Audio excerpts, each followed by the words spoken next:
ఓం గురుభ్యో నమ. గం గణపతి నమ. కాశీ మజిలీ కథలు 35వ భాగం. గ్రామం నలుమూలలా తిరిగి వచ్చిన గోపాలుడు, స్వామి, మనం ఇల్లు వదిలొచ్చాక ఇంత పాడు మజిలీ ఎక్కడా చేయలేదు. మిమ్మల్ని అడిగేదాన్ని ఇక్కడ ఏ విశేషం ఏమీ కనపడలేదు. ఇవాళ పుణ్యదినం, కాశీ విశేషాలు చెప్పండి అన్నాడు. మనిషిద్ధుడు సంతోషించి విశ్వేశ్వర మహత్యం, అభిషేక ప్రభావం, పూజా మహిమల గురించి చెప్పాడు. స్వామి చేతులారా విశ్వేశ్వరుని అర్చించే భాగ్యం నాకు ఈ జన్మలో లభించదు కదా. పంచములు తప్ప తక్కిన వారందరూ విశ్వేశ్వర మహాలింగానికి స్వయంగా అభిషేకం చేయవచ్చు. నిజమా స్వామి? మా గ్రామంలో నేను మరికొందరు గోపాలురు పశువులను మేపుతుండగా పెద్ద పెద్ద వడగళ్లతో గాలివాన వచ్చింది. రక్షణ కోసం దగ్గరలోని శివాలయంలోకి పరిగెత్తి ఆ రాత్రి అక్కడే ఉన్నాం. మేము ఆ లింగాన్ని తాకాము. అర్చకుడు 4వ రోజులు నైవేద్యాలు మానిపించి పెద్ద బాపలను రప్పించి 3 రోజుల పాటు మంత్రాలు చదివి పెద్ద సంతర్పణ చేశారు. అయ్యా, పల్లెటూరి గుడి లింగానికే ఇంత పట్టింపులుంటే ముల్లోకాల్లోనూ ప్రసిద్ధి పొందిన విశ్వేశ్వర లింగానికి అలాంటి నియమాలు ఎందుకు లేవు? ఏదో కారణం ఉండి ఉండకపోదు. అదేమిటో చెప్పండి అన్నాడు గోపాలుడు. సిద్ధుడు మని ముందుంచుకొని ధ్యానం చేశాడు. గోపా, నీ పుణ్యం మంచిది. ఈ ప్రశ్న ఊరికే పోలేదు. మంచి కథే వినే అవకాశం లభించింది అంటూ చెప్పసాగాడు. పండితరాయల కథ. కాశీపురంలో పండిత భట్టు అనే ఒక బ్రాహ్మణుడు ఉండేవాడు. మహాపండితుడైన అతనికి మహోపాధ్యాయ అనే బిరుదులు ఉండేవి. కాశీ సభాపతి అని కూడా పిలిచేవారు. అతనిని ఎందరో రాజులు, సామంతులు దర్శనం చేసుకొని సన్మానించేవారు. అతను కొద్ది కాలంలోనే చాలా ధనవంతుడయ్యాడు. అతనికి పుత్రుడు జన్మించగా ఆ బిడ్డకి విశ్వనాథుడని పేరు పెట్టి ఉదారంగా చాలా దాన ధర్మాలు చేశాడు. 5వ ఏట విద్యాభ్యాసం చేసి గురుకులానికి పంపక 7వ ఏటికే అనేక శాస్త్రాల్లో ఆరితేరాడు విశ్వనాథుడు. ఒకసారి వింటే చాలు ఏదైనా పట్టుబట్టేది. చక్కని రూపం కల పాండిత్యం కలిగిన పుత్రుడికి ఉపనయనం చేయమని ప్రయత్నాలు మొదలుపెట్టేసరికి ఆ పిల్లవాడు మరణించాడు. ఆ బాలుడి మరణానికి తల్లిదండ్రులే కాక కాశీపురంలోని అందరూ ఎంతో విచారించారు. పండిత భట్టు ఎలాగో ఆ విచారాన్ని మరిచి మళ్ళీ తన శాస్త్ర పాఠాలు కొనసాగించాడు. అతని భార్య మళ్ళీ గర్భవతై కొడుకుని కంది. ఆ పిల్లవాడు అచ్చుగుద్దినట్లు మొదటి వాడిలాగానే ఉన్నాడు. వాడికి విశ్వనాథుడనే పేరు పెట్టి ముద్దుగా పెంచుతూ వయస్సు రాగానే ఉపనయనం చేయబోయాడు. అప్పుడు ఆ బాలుడు కూడా అకాల మరణం చెందాడు. ఆ తల్లిదండ్రుల శోకం చెప్పడానికి వీల్లేదు. వాళ్ళకి వైరాగ్యం కలిగింది. కానీ మళ్ళీ వాళ్ళకి మరొక కొడుకు పుట్టి ఉపనయనం వయసులో మరణించాడు. పుత్రశోకం అలవాటైపోయిన ఆ దంపతులు ఎక్కువ విచారించలేదు. 7 కొడుకులు అలా అకాల మరణం చెందడం చూసిన పండిత భట్టు దానాలు, హోమాలు అవి ఎన్నో చేయించాడు. కానీ ఉపయోగం లేకపోయింది. 8వసారి గర్భం దాల్చినప్పుడు పండిత భట్టు భార్య భర్తని పట్టుకొని గోలును ఏడుస్తూ 7 పుత్రులను కని యముడికి అప్పగించాం. కొడుకులు పుట్టడమెందుకు, చనిపోవడం ఎందుకు? ఈ బాధ నేను భరించలేను. గర్భాన్ని తీయించేసే మార్గం ఆలోచించండి అంది. కానీ అతను భ్రూణహత్యకు అంగీకరించలేదు. అది మహాపాపం అన్నాడు. ప్రారబ్ధ కర్మాన్ని అనుభవించవలసిందే అన్నాడు. కానీ ఆమె మాత్రం మళ్ళీ పుత్రశోకం అనుభవించలేక గర్భ విచ్ఛిత్తికి మార్గాలు వెతుకుతూనే ఉంది. అప్పుడు ఒక ప్రాతకాలంలో తన భాషలో దీవెనలు చదువుతూ ఒక పకీరు భిక్ష కోసం వాళ్ళింటికి వచ్చాడు. రంగురంగుల పూసల పేరులు మెడలో ధరించి పొడవైన అంగీలో అతన్ని చూసిన వారికి మహత్తు కలవాడనిపించక మానదు. ఆ పకీర్ని చూసిన ఆ ఇల్లాలు గర్భ విచ్ఛిత్తికి ఏమైనా మార్గం చెబుతాడని దాసి దానితో కబురు పంపింది. ఆ మాట విని పకీరు, మేము ద్రోహపు పనులు చేసేవాళ్ళం కాము. మీ యజమానురాలి కలాంటి అవసరమే వచ్చిందే అని అడిగాడు. ఆ దాసి వారి వృత్తాంతం చెప్పగా అతను జాలిపడి, మీ యజమానురాలిని తీసుకురా, పరీక్షించి రక్షరేకిస్తాను. ఈసారి పుట్టే పుత్రుడు తప్పకుండా జీవిస్తాడు అన్నాడు. ఎంతో ఆశగా వచ్చిందా ఇల్లాలు. ఆమెను తన భాషలో దీవించి, ఈ పూసల పేరు ఎప్పుడు నీ నడుముకే కట్టి ఉంచుకో. పుత్రుడు పుట్టాక వాడి మెడలో వెయ్యి. వాడికి పకీర్ అని పేరు పెట్టు. 2 పూటలా మసీదుకు తీసుకుపోయి అక్కడ నమాజ్ చేసే యావన్ వృద్ధుల చేత దీవెనలిప్పిస్తూ ఖురాన్ నేర్పించు. అలా చేశావో నీ కొడుకు నిశ్చయంగా జీవిస్తాడు అంటూ పూసల పేరిచ్చాడు. ఆమె అతనికెన్నో కృతజ్ఞతలు తెలిపింది. తన భర్త తేలికగా తీసుకున్న ఆమె ఆ పక్కీరు చెప్పిన వాటిని విధిగా పాటించింది. కొడుకు పుట్టాక ఆ పూసల పేరుతో పాటు మహమ్మదీయ బాలురికి పెట్టు నగలు వేసింది. పండిత భట్టు మసీదులో గల పెద్దలకి కూడా మంచి కానుకలు ఇవ్వడంతో వాళ్ళతన్ని దీవిస్తూ లాలిస్తుండేవారు. చిన్న పక్కీరుని తండ్రి యవన గురువు వద్దకు విద్యకై పగటిపూట పంపుతూ ఉండేవారు. రాత్రిపూట ఇంట్లో కావ్య, నాటక, తర్క, వ్యాకరణం పాఠాలు జరుగుతాయి కనుక వినడం వల్లనే వాటిలో ప్రజ్ఞ సంపాదించేవాడు. పకీరుకి 2-3 రోజులలో 7 ఏళ్ళు నిండుతాయనేసరికి తల్లిదండ్రులకు భయం పట్టుకుంది. కానీ వారి మాటలు విని అతను తనకేమీ భయం లేదని ధైర్యం చెప్పాడు. 10 రోజుల వరకు పండిత భట్టు యవనుల దీవెనలే తన కొడుక్కి జీవితమిచ్చాయంటూ వారికే కానుకలిస్తూ వాళ్ళని పొగిడాడు. 8వ ఏట ఉపనయనం చేసిన మసీదుకి పంపడం మానలేదు. వారి విద్య చెప్పిస్తూ ఇంటి దగ్గర వేదం చెప్పడానికి ఒక పండితుణ్ణి నియమించాడు. కత్తి విద్య నేర్చుకుంటానని చిన్న పక్కీరు ముచ్చట పడితే అది కూడా నేర్పించాడు. ఏదైనా ఇట్టే నేర్చుకోగల చిన్న పక్కీరు 16 ఏళ్ళు వచ్చేసరికి అన్నిటిలోనూ అగ్రగణ్యుడయ్యాడు. చిన్న పక్కీరు రూపం బట్టి, విద్యల్ని బట్టి ప్రజలు ఎన్నెన్నో పేర్లతో పిలిచేవారు. సూరులు, పండితరాయలని పిలిచేవారు. అతను తరచుగా యనవ దుస్తులు వేసుకొని యవన ప్రభువులా కనిపించేవాడు. అతనికి తల్లిదండ్రులు వివాహం చేద్దామనుకున్నా అతని మనస్సు వీరరసం వైపే తప్ప శృంగార రసం వైపు మొగ్గకపోవడంతో తమ ఉద్దేశాన్ని వాయిదా వేసుకున్నారు. ఒకరోజు అతను మసీదులో యవన మతానికి హిందూ మతానికి కల తారతమ్యం గురించి అతి చక్కగా విశదీకరించే ఉపన్యాసం చేసేసరికి మసీదు పెద్ద అతన్ని ఢిల్లీ పాదుషా వద్దకు పంపుతానన్నాడు. అదే క్షణంలో ఢిల్లీ నుండి ధనంతో పాటు ఉత్తరం తెచ్చి ఇచ్చారు. పెద్ద పక్కీరు ఆ ఉత్తరం చదివాడు. దాని సారాంశం: పాదుషా గారికి లవంగి అనే కూతురుంది. ఆమె వయస్సు 16 ఏళ్ళు. ఈ మధ్య కాశీఖండం అనే గ్రంథం చదివింది. చిన్నప్పటి నుంచి హిందూ మతం అంటే అభిమానం. అందుచేత ఆ విద్యల్లోనే కృషి చేసింది. రేపు రాబోయే శివరాత్రికి కాశీ వచ్చి విశ్వేశ్వరుడికి స్వయంగా అభిషేకం చేస్తుందట. పాదుషా గారికి 7 కూతుళ్ళు పుట్టి 7 ఏళ్ళు నిండడంతోనే చనిపోతూ ఉండేవారు. లవంగి 8వ సంతానం, ఒక్కతే ఉంది. అందుచేత పాదుషాకి ఆమె మీద ఎంతో అభిమానం. ఆమె కోరిందంటే ఎలాగైనా చేసి తీరుతారు. హిందువుల అభిప్రాయం కనుక్కొని రాయమన్నారు. పెద్ద పక్కీరు ఉత్తరం విన్నావు కదా. ఈ వీళ్ళో మీ తండ్రే అన్నిటికీ సమర్థుడు. బలవంతంగా అయినా ఆ కార్యం జరిపించక మనమన్న వాక్యం నిరర్థకం తెలుసుకున్నావనుకుంటాను. మీ తండ్రి అభిప్రాయం తెలుసుకురా అన్నాడు వీరుడితో. ఏమిటి, హిందూ దేవాలయంలోకి వచ్చి యవన పుత్రిక అభిషేకం చేస్తుందా? చాలు, ఇందుకు మా మతస్థులు ఒప్పుకోరు. మా మతంలో ఇతర మతాల వారిని కలుపుకుందుకు శాస్త్రాలు సమ్మతించవు. బలత్కారంగా జరిపించడానికి పాదుషా ఒక్కడే వీరుడా? ఇక్కడ బలవంతులు లేరా అన్నాడు వీరుడు. పెద్ద పక్కీరు పాదుషా బల గురించి చెప్పి వీరుణ్ణి వెళ్ళి తండ్రిని కనుక్కురమ్మన్నాడు.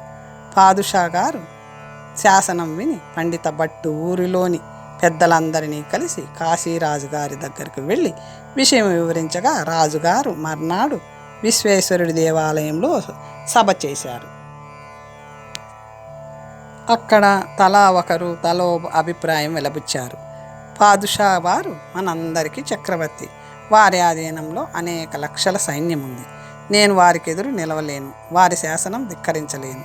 కనుక ప్రార్థనా పత్రిక పంపుదాం అన్నారు కాశీరాజు గారు. అప్పుడు వీరుడు లేచి, విశ్వేశ్వరలింగం హిందూ మతస్థులందరికీ ప్రాణం. దాన్ని కాపాడుకోవడం హిందూ దేశానికి అంతటికీ ఆవశ్యకమే. పాదుషా అని భయపడకండి. అతనికి మనలో ఒక్కడి బలం లేదని నమ్మండి. మనమందరం ఏకమైతే 10 మంది పాదుషాలు కూడా మనల్నేమీ చేయలేరు. మన రాజుగారికి పాదుషా గారంటే భయం. ఆయనతో పని లేదు. వారి 2,00,000 సైన్యాన్ని నా అధీనం చేస్తా. శివరాత్రి నాడు పాదుషా గారి సైన్యాన్ని మన ఊరి పొలిమేరలకైనా రానివ్వను. అతను ప్రార్థనలకి లొంగేవాడు కాడని అతని ఉత్తరమే చెబుతుంది అన్నాడు. ఆ మాటలకు అందరికీ వీరావేశం వచ్చి పాదుషా గారి కూతురిని గుడిలో ప్రవేశించనివ్వం అన్నారు. రాజుకి కూడా రోషం వచ్చి, మీరందరూ వీరులు, నేను పిరికివాడిని ఏనా? ఈ వీరుడికి సర్వ సైన్యాధిపత్యం ఇస్తున్నాను. అతనిష్టం వచ్చినట్టు చెయ్యొచ్చు. యుద్ధమే వస్తే నేను సహాయకుడిగా ఉంటాను అన్నాడు. దానితో సభ ముగిసింది. అది విని ఫకీరు తల పంకించి అప్పుడే వజీరుకి జవాబు రాసి పంపేశాడు. కాశీపురానికి 4 క్రోసుల దూరంలో పాదుషా గారి అధీనంలో ఉన్న హుసేన్బాద్ అనే కోటలో లవంగి 10,000 సైన్యంతో దిగుతుందని, శివరాత్రి నాడు గంగా స్నానం చేసి శివలింగానికి అభిషేకం చేస్తుందని, అడ్డమొచ్చిన వాళ్ళని చంపేయమని పాదుషా ఆజ్ఞ అని, అందుకు సహాయం చెయ్యమని రహస్యంగా రాసిన ఫకీర్లు వీరుడి మీదే విశ్వాసం ఉంచారు. వీరుడది తెలిసి కాశీరాజు వద్ద 1,00,000 సైన్యం మాత్రమే తీసుకొని శివరాత్రికి ముందే పట్టణం చుట్టూ వీధుల మొదట దేవాలయ ద్వారాల్లోనూ కాపు పెట్టి చక్రవ్యూహం పన్ని తాను గుర్రమెక్కి అన్ని చోట్ల తిరగసాగాడు. అది తెలియని వజీరు 10,000 సైన్యంతో లవంగిని హుసేన్బాద్ కోటలోకి పంపాడు. లవంగి కథ. యవన సేనా నాయకుడు తన సైన్యాన్ని అంతటిని హుసేన్బాద్ చుట్టూ నిలబెట్టి కాశీ విశేషాలను తెలుసుకురావడానికి వేగుల్ని పంపాడు. వారు తెచ్చిన సమాచారం విని వారి తమ బలం కంటే అధికంగా ఉందని, అదనపు సైన్యం వచ్చేసరికి ఆలస్యం అవుతుందని కర్తం తెలపమని రాజకుమార్తెకు ఉత్తరం పంపాడు.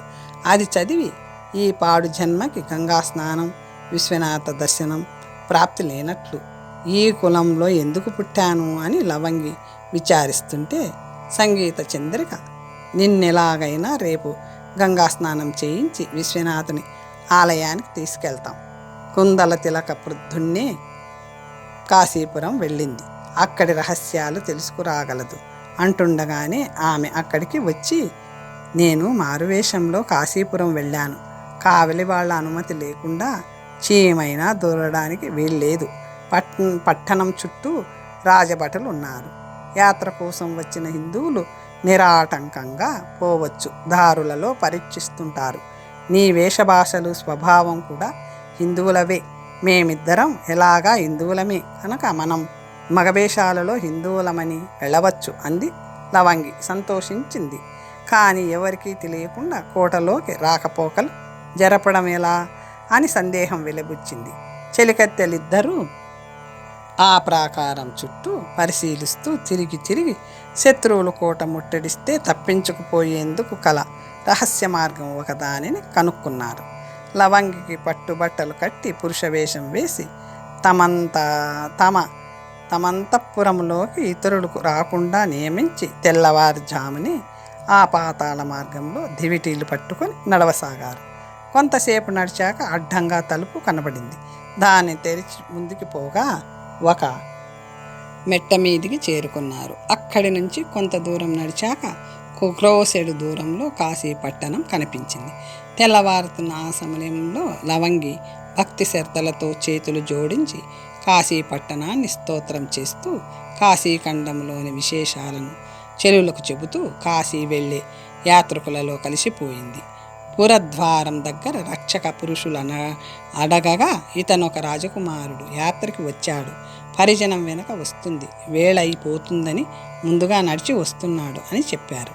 లవంగి గంగలో ప్రవేశించింది. స్నానం చేసి వస్త్రాలు ధరించి విశ్వనాథ ఆలయానికి వెళ్తుంటే పాదుషాగా లవంగి గుళ్ళో ప్రవేశిస్తుందని, ఊళ్ళో వాళ్ళందరినీ కత్తులు పట్టుకు సిద్ధంగా ఉండమని, ఊరేగింపు వేయాలని తలారులు చెప్పుకోవడం వినిపించింది. వారు చాలా వరకు వెళ్ళగలిగారు. కానీ గర్భాలయం ముందు కాపుగా నిల్చున్నది వీరుడు. లవంగి చెలికత్తెలతో సహా ద్వారం దాటపోతుంటే ఆమె చేయి పట్టుకొని, యవనుడిలా పాగాతో స్వామి వద్దకు వెళ్తున్నావేమిటి అని అడ్డాడాడు. ఆ మాటలకు పురుష వేషంలో ఉన్న చెలికత్తెలు, అయ్యా, ఇతను నేపాళ దేశ రాజకుమారుడు. తలపాగా ఆంగి లేకుండా మేం ఏ పని చెయ్యం, మమ్మల్ని పోనివ్వండి అని వినయంగా ప్రార్థించారు. అతని స్పర్శకు లవంగి వివసువై అతని ముఖం చూస్తూ ఉండిపోయింది. ఇష్టమైతే అంగీ తలపాగా తీసి లోపలికి పొండి, లేకపోతే అక్కడే నిలబడండి అన్నాడతను. లవంగి అతని నుంచి చెయ్యి విడిపించుకొని, నా వేషం యవన వేషంలా ఉందన్నారు, మరి మీ వేషం ఎలా ఉందో ఈ వేషంలో మీరిక్కడున్నారేం అని అడిగింది ధైర్యంగా. నేను బ్రాహ్మణుడిని, అయినా ద్వారం కాస్తున్నాను కనుక ఈ వేషం ధరించాను, నేను ఈ వేషంలో లోపలికి పోను అని చెప్పాడు. ఇక్కడి బ్రాహ్మణులకి శాస్త్రములు, వేదములు, యజ్ఞములు కంటే సేవకావృత్తే ఎక్కువ కాబోలు అని ఎత్తి పొడిచింది. నేను సేవకుడిని కాను, వీరుడిని. లవంగి అనే యవనురాలు బలత్కారంగా ఆలయంలో ప్రవేశిస్తుందంటే నేను ఈ ద్వారం కాస్తున్నానంతే. మీకు శాస్త్రాలు తెలిస్తే మీ ఇష్టం వచ్చిన దానిలో అడగండి అన్నాడతను. బ్రాహ్మణులకి పౌరుషం తగునా? పరశురాముడు బ్రాహ్మణుడు కాదా? అతను వీరుడు కాలేదా?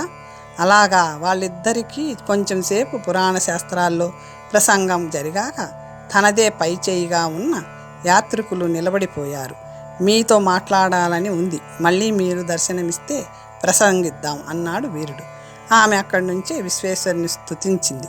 మీరు స్త్రీలా చదివారేం అని అడిగాడు వీరుడు. ఈ స్తోత్రం రాసినది స్త్రీ అందామె. అక్కడి నుంచి తొందరగా బయటకు వచ్చేశారు వాళ్ళు. తరువాత కథ 35వ మజిలీలో చెప్పాడు మణిసిద్ధుడు. గోప లవంగి అంతఃపురానికి వచ్చి భోజనం చేశాక ఒక రహస్య ప్రదేశంలో కూర్చొని చెలులతో ముచ్చట్లాడసాగింది. లవంగి, మీ దయ వల్ల విశ్వేశ్వరుని కళ్ళారా చూడగలిగాను. కుందల తిలక, నీ చేత విశ్వేశ్వరలింగానికి అభిషేకం చేయించలేకపోయామని మేము సిగ్గుపడుతున్నాం. ఆ గుమ్మం దగ్గరున్న బ్రాహ్మణు కుమారుడు చాలా అసాధ్యుడు, ఏం చేయగలం? లవంగి, అతను నా చెయ్యి పట్టుకునేసరికి వణుకొచ్చింది. సుమి, మనం ఆడవాళ్ళమని అతనికి అనుమానం తగిలినట్టుంది. అదీ కాక నేను మర్చిపోయి స్తుతి శ్లోకాలలో శ్రీలింగం వాడాను.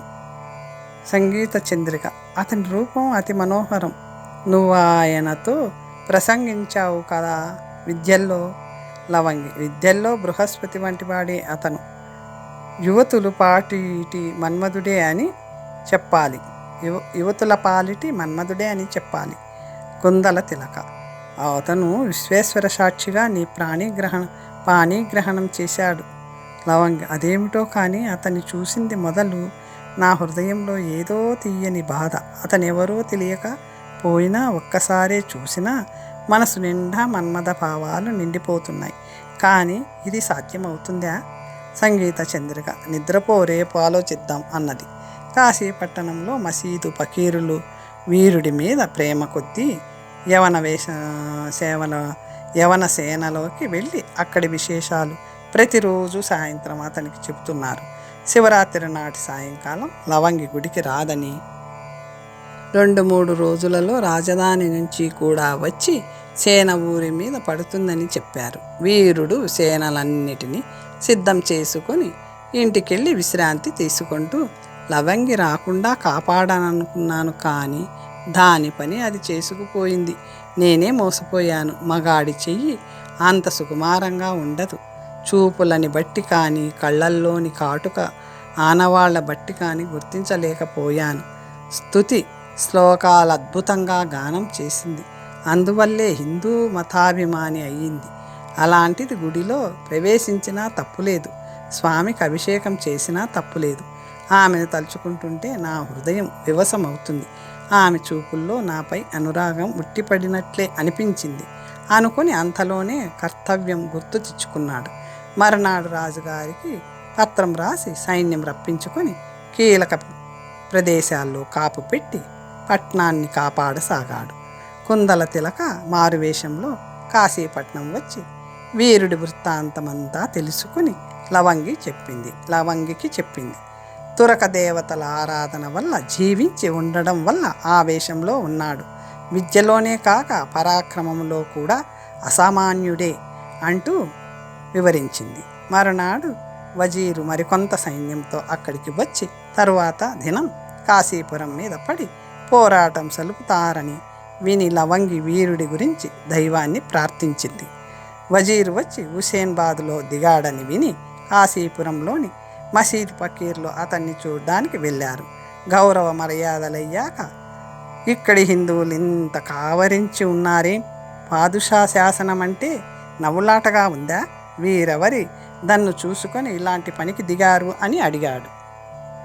కాశీరాజు మీకు భయపడి సహాయము రానన్నాడు. దేశానికంతటికీ ఆ లింగం ప్రాణం వంటిది కనుక హిందువులంతా ఏకమయ్యారు. కాశీరాజు అంగీకారంతో నిమిత్తం లేకుండానే సైన్యమంతా వచ్చి పట్టణాన్ని కాపు కాస్తుంది. హిందువులు, పిల్లలు, స్త్రీలు మొదలు అందరూ యుద్ధానికి సిద్ధంగా ఉన్నారు. ఒకరి ప్రోత్సాహం అక్కర్లేదు అని చెప్పారు ఫకీర్లు. సరే అని మీసాలు దువ్వుతూ చూస్తాను అని హూంకరించాడు వజీరు. ఫకీరులక్కడి రహస్యాలు తెలుసుకొని వీరుడికి రహస్యంగా అందించారు. పాదుషా చాలా సైన్యంతో వచ్చి ఉన్నాడు. ఎల్లుండి ఉవ్వెత్తున పట్టణం మీద పడిపోతాడు. రేపు ప్రొద్దున లవంగిని ఢిల్లీ పంపేస్తాడు. ఆమె వెళ్ళడానికి సమ్మతించలేదు, కానీ స్త్రీలుండకూడదని ఎలాగో ప్రయాణాన్ని ఒప్పించారు. కొంచెం సైన్యాన్ని సహాయంగా ఇచ్చి పల్లకీ మీద పంపుతారట. ఈ విశేషాలు తర్వాత ఏం చేయాలో ఆలోచించుకో అన్నారు. వీరుడు మర్నాడు కొందరు రాజభటులని సహాయంగా తీసుకొని లవంగి వెళ్లే తోవలో కాచుకొని ఉన్నాడు. పల్లకీ బోయిలు కంఠధ్వని వినగానే పులిలా ఆ సైన్యం మీద కురికి చెలికత్తెలతో కూడా ఆ పల్లకీని దారి మళ్లించి కాశీపురానికి తీసుకుపోయి ముందే ఏర్పాటు చేసిన అంతఃపురంలో వారి నుంచి కాపాడసాగాడు. ఇదంతా వీరుడే చేయించాడని తెలిసి లవంగి ఆతిథ్యంలా భావించింది. తన తండ్రి వల్ల వీరుడికేం ముప్పొస్తుందో అని ఆమె భయపడసాగింది. వీరుడు రణభేరి మ్రోగించాడు.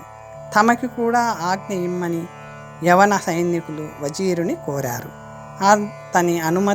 అతను అనుమతించేంతలో రాజపుత్రికతో వెళ్ళిన భటులు వచ్చి శత్రువులు ఆమెను చెరపట్టుకుపోయిన విషయం చెప్పారు. దానితో మంత్రికి మతిపోయింది. పాదుషా ఆజ్ఞ లేకుండా రాజకుమార్తెను వెనక్కి పంపినందుకు ఆయనకు తనకి చిరచ్ఛేదం చేయడం మానాడని భ్రమపడ్డాడు. మాకు ఆజ్ఞ ఇవ్వండి, శత్రువులను సంహరించి రాజపుత్రికను వెతికి తీసుకొస్తాం అన్నాడు సేనాధిపతి తమ శౌర్యం ప్రకటిస్తూ. అంతవరకు ఆమెను శత్రువు బతకనిస్తారా? సామోపాయంతోనే కార్యం చక్కబరుచుకోవాలి. అంత అయిపోతే ఇక చేయగలిగేదేముంది? ప్రస్తుతానికి యుద్ధం ఆపండి. రహస్యంగా ఊర్లోకి వెళ్ళి ఆమె జాడు తెలుసుకుందుకు వేగుల్ని నియమించండి. తెలుసుకుని వచ్చిన వారికి మంచి కానుకలు ఇస్తామని చెప్పండి అన్నాడు. గూఢచారుల వలన వీరుడు యవనుల యుద్ధం మానుకున్నారని విని చాలా సంతోషిస్తూ కీలక ప్రదేశాలను రక్షించుకోవలసిందిగా తన వారికి జాగ్రత్త చెప్పాడు. మర్నాడు ఆడవేషంలో ద్వారపాలకులను వీరుడు పంపాడని చెప్పి లవంగి ఉన్న అంతఃపురానికి వెళ్ళాడు. ఆ మేడకి దూరంగానే ఉండి కుందల తిలకలను చేతి స్నగ్నతో పిలిచి ఒక ఉత్తరం ఇచ్చి లవంగికి పంపాడు. అది చదివి, సఖి, వీరుడి చెల్లెలట మల్లిక మనతో మాట్లాడడానికి వచ్చిందట. వారు మనని గౌరవించారే కానీ ఏ విధమైన అవమానము చేయలేదు కదా, ప్రవేశపెట్టు అంది లవంగి. సఖితో ఆమె వెళ్ళి మల్లికని సగౌరవంగా తీసుకువచ్చి కూర్చోబెట్టింది. లవంగి మల్లిక నుంచి వివరాలు రాబట్టింది. ఊరిలో లవంగి గురించి ప్రత్యేకంగా చెప్పుకుంటూ ఉండడం చేత చూడాలనిపించి వచ్చిందని, తాను వీరుడి చెల్లెలినని చెప్పింది. తరువాత లవంగికి ఆమెకి శాస్త్ర చర్చ జరిగింది. ఇద్దరూ సన్నిహితులయ్యారు. అప్పుడు మల్లిక, యవనుల కులంలో పుట్టిన నీకు హిందూ విద్యలలో అభిలాష ఎందుకు కలిగింది? హిందూ దేవతలను ఆరాధించడానికి ఇక్కడికి ఎందుకు వచ్చావు? ఆ వృత్తాంతం చెప్పు అని అడిగింది. లవంగి, మా తల్లికి 7 పుత్రికలు జన్మించారు. కానీ ప్రతి వాళ్ళు 7 సంవత్సరాలు నిండడంతో మరణించేవారు. 8వ మారు మా తల్లి గర్భం దాల్చినప్పుడు చాలా దుఃఖిస్తూ గర్భ విచ్ఛిత్తి చేసుకునే ఉద్దేశంతో అలాంటి ఔషధి ఎవరైనా అడిగి తెమ్మని తన పరిచారికని పంపింది. ఆ దాది తనకి తెలిసిన ఒక బ్రాహ్మణుడిని అడిగింది. అతను అటువంటి పని చేయడానికి అంగీకరించగా అసలు కారణం తెలుసుకుని మంత్రాక్షతలిచ్చి సంతానం నిలబెట్టేటట్లు చేయగలనని శపథం చేశాడు. దాది అతని మాటలు మా తల్లికి చెప్పగా అతనిని రప్పించి తానేం చేయాలో అడిగింది. పిల్ల పుట్టింది మొదలు హిందూ దేవాలయాల్లో ఉత్సవాలు చేయిస్తూ బ్రాహ్మణుల చేత జపాలు మంత్రాలు చేయిస్తూ ఉండాలి, హిందూ విద్య చెప్పించాలి అన్నాడు ఆ విప్రుడు. మా తండ్రి గారి అనుమతితో ఆమె అలాగే చేసింది. నేను పుట్టిన 10 రోజుల్లో జాతక కర్మలు మొదలైనవి చేసి నన్ను బ్రాహ్మణుని ఇంటిలోనే పెంచసాగారు. 7 ఏళ్ళు నిండే వరకు నన్ను మా తల్లిదండ్రులు కన్నెత్తైనా చూడలేదు. నేను హిందూ విద్యలే చదువుకున్నాను. గండం గడిచాక బ్రాహ్మణులకు అనేక దాన ధర్మాలు చేసి నాకు వేదశాస్త్రాలే చెప్పించారు. అందుచేత నాకవే ప్రియం అయ్యాయి. ఈ మధ్యనే కాశీ మహిమ చదివాను. అందుచేత కాశీ విశ్వేశ్వరుని చూడాలని ఈ ప్రయాణం పెట్టుకొని వచ్చాను అంటూ వివరంగా తన కథ చెప్పింది. ఆ మాటలు విని మల్లిక ఆశ్చర్యపోయి, నీ కథ అచ్చం మా అన్న కథలాగే ఉంది. అతనికి నీకు పూర్వజన్మ సంబంధం ఏదైనా ఉందేమో అంది. అందుకే కాబోలు మీ అన్న పేరు వినగానే నా మనసుకి ఏదో ఆనందం కలుగుతూ ఉంటుంది. ఇప్పుడు మీ అన్న చాలా పెద్దవారితో పగ తెచ్చిపెట్టుకున్నాడు. అది కాక నన్ను చెరపట్టిన వాణిని మా తండ్రి భూమి మీద నిలవనిస్తాడా? అయినా బ్రాహ్మణులకి పౌరుషమేమిటి? ఇప్పటికైనా తప్పించుకుంటే బాగుంటుందేమో అంది లవంగి. ఆ మాట నేను చాలాసార్లు చెప్పాను, కానీ వాడు వినడే. యుద్ధం అంటాడు, కానీ నువ్వంటే మాత్రం వాడికి చాలా ఇష్టం అని మాటల ద్వారా గ్రహించాను. ఎక్కడైనా నా ప్రసక్తి అతను తెచ్చాడా?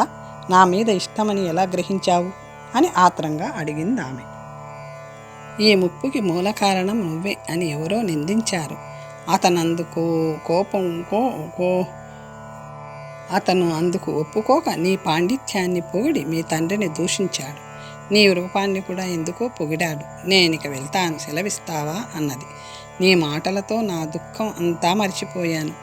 చెరపట్టిన అవమానపరచకుండా నన్ను గౌరవంగా కాపాడుతున్న మీ అన్న కనుకే మీ అన్నకు అనేక నమస్కారాలని చెప్పు. ఈ పగ వదిలి స్నేహపూర్వకంగా అంటూ ఈ ఆపద గట్టెక్కించమను, దయ చూడమని చెప్పు అంటూ లవంగి కులాచారం పాటిస్తూ మల్లిక చెక్కిళ్ళు ముద్దు పెట్టుకుంది. అతను ఆ సుఖానికి పరవశించిపోయాడు.